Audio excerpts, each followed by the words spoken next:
La télémédecine peut-elle remplacer les consultations classiques? C'est la question que nous posons alors que plusieurs services à destination des particuliers arrivent en France. Ils vous proposent, moyennant un abonnement de 25 à 30 euros par mois, d'avoir accès en illimité à des généralistes et des spécialistes. Consultations qui se passent via votre webcam ou même par téléphone ou par mail. Pour en parler avec nous, docteur Alexandre Maisonneuve, bonjour. Bonjour. Vous êtes médecin généraliste et cofondateur de CARE, Q-A-R-E, qui est un service de télémédecine qui a été lancé en France en novembre 2017.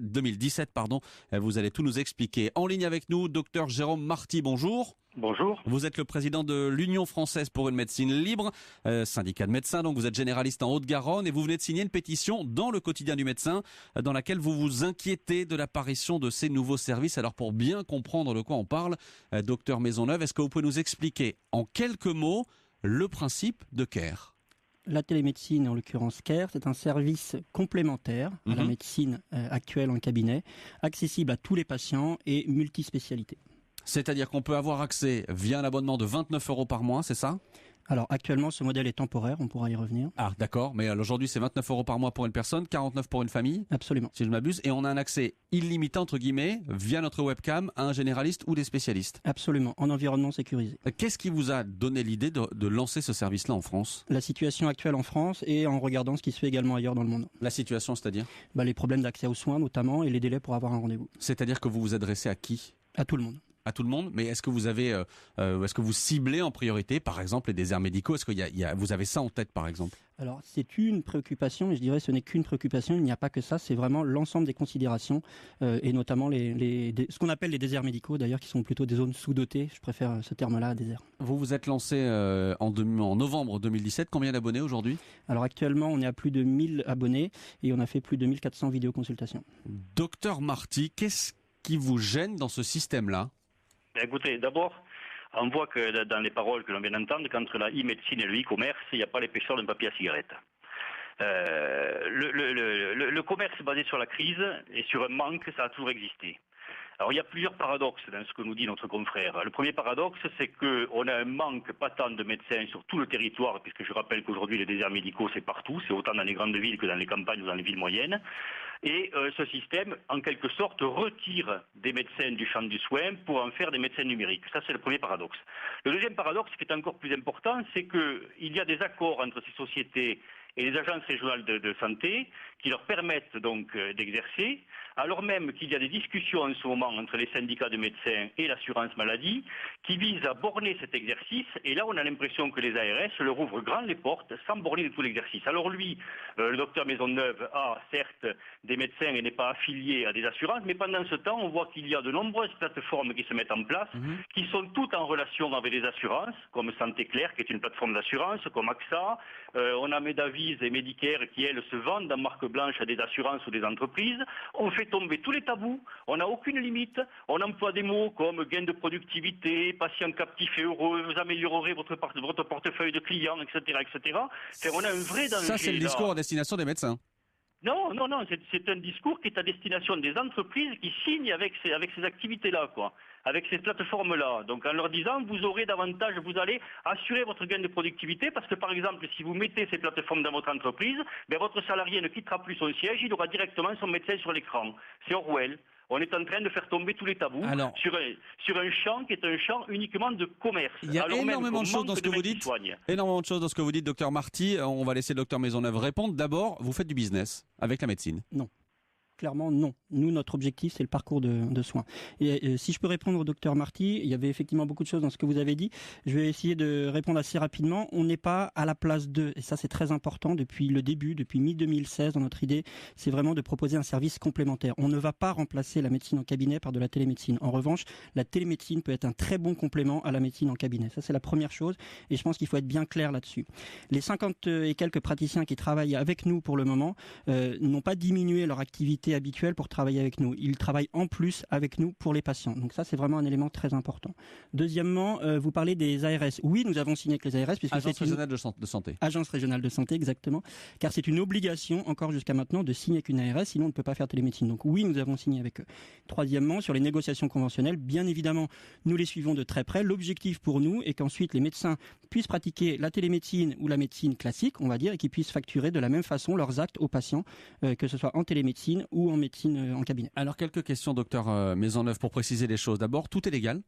Vous avez le droit de proposer ce service-là en France. Absolument. Il y a d'une part donc le contrat avec l'ARS, c'est la première chose. Ensuite, il y a une déclaration avec la CNIL. Ensuite, on est hébergé par un hébergeur agréé données de santé qui s'appelle OVH. Donc, oui, et vos médecins, ce sont des médecins diplômés en France, des médecins français diplômés en France qui se situent en France, formés en France, exerçant en France, enregistrés en France.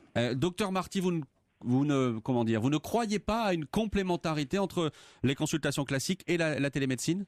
Bien sûr que si. Ce que l'on dit, c'est que la télémédecine doit être un apport à l'exercice médical qui va dans le sens de la qualité, qui favorise le parcours de soins et qui va amener au patient le fait d'avoir une médecine qui soit encore plus performante. Mais elle ne doit pas remplacer le médecin. C'est-à-dire qu'on ne doit pas avoir des médecins qui font que de la télémédecine. Dans les entreprises qu'on nous propose et que l'on voit se monter, si celles-ci fonctionnent, on peut très logiquement penser que ces médecins ne feront plus que ça. Je rappelle quand même que dans les cabinets aujourd'hui, il y a une véritable pression du soin parce que la demande en soins augmente, parce que la population de ce pays augmente et vieillit, les maladies chroniques se multiplient, alors même que la démographie s'effondre. Donc on n'a pas le temps de trop faire. Par contre, il faut donner la possibilité de faire quand on peut faire, mais ne certes pas remplacer les médecins par des sociétés qui ne feraient que ça, parce qu'encore une fois, là, on ouvre la porte, on ouvre la boîte de Pandore à tout un tas de risques, et on rappelle aussi qu'il ne peut pas y avoir que de la télémédecine, on peut difficilement examiner un patient dans son intégralité que par la télémédecine. Comment voulez-vous par la télémédecine faire le diagnostic d'un ventre chirurgical?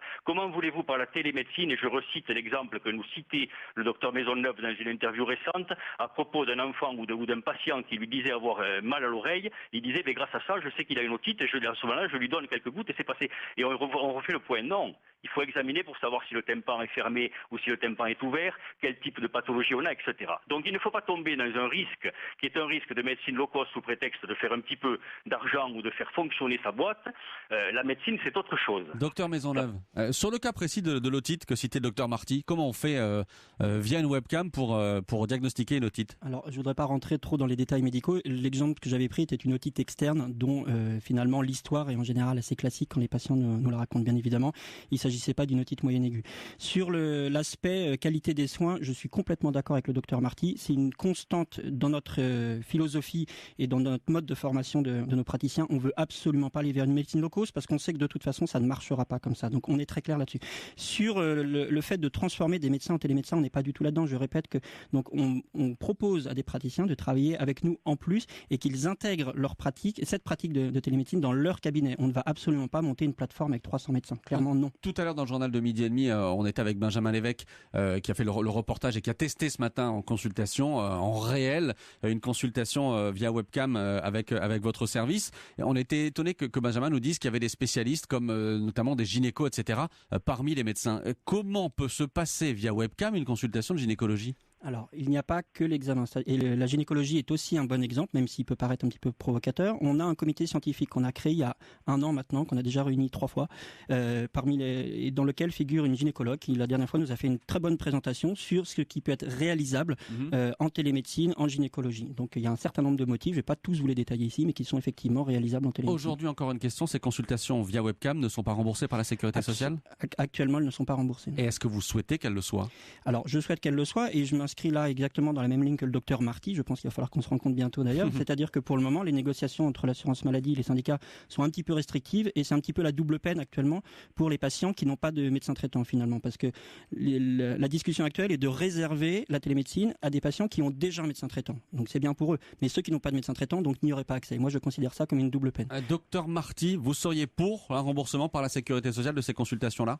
Mais bien évidemment. Ce que l'on reproche, c'est qu'aujourd'hui, dans les discussions conventionnelles, on est en train de restreindre l'utilisation de l'outil puisqu'on nous dit qu'il ne serait valable que pour les patients qui sont en affection de longue durée, il ne peut être pratiqué qu'au cabinet médical, il doit être pratiqué pour des patients qui ont un médecin traitant et qui ont déjà été examinés au minimum dans les 12 mois précédents. Ça restreint. Alors même qu'on a autorisé les sociétés à débuter l'expérimentation en quelque sorte, et là, en ouvrant largement les portes, et donc, on crée une espèce d'appel pour des sociétés commerciales. Danger. Alors, notre confrère, encore une fois, c'est une société de médecins. On ne confond pas avec des sociétés qui sont des sociétés assurantielles où là, il y a un vrai risque parce que les données de santé sont accessibles par les assurances ou même par les patrons d'entreprise qui peuvent à ce moment-là accéder aux données de leurs salariés, ce qui est extrêmement dangereux.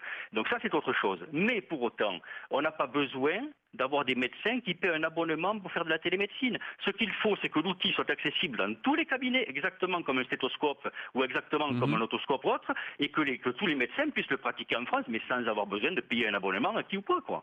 Je rappelle qu'en Angleterre, si vous prenez l'exemple de l'Angleterre où CARE est installé, qu'est-ce qui se passe en Angleterre? En Angleterre, les patients londoniens cherchent des médecins français. Pourquoi? Parce que le médecin anglais n'examine plus. Alors, attendez, on va arrêter là parce qu'en plus, vous disiez, docteur Maisonneuve? On est bien une société française. Société française. On va arrêter là le débat, je suis désolé, on arrive au bout de ce débat dans Europe Midi. Merci à tous les deux. Docteur Jérôme Marty, président de l'Union française pour une médecine libre. Vous êtes médecin généraliste en Haute-Garonne, je le rappelle. Et docteur Alexandre Maisonneuve, médecin généraliste également, cofondateur de CARE. Merci à tous les deux d'être venus débattre aujourd'hui dans Europe Midi.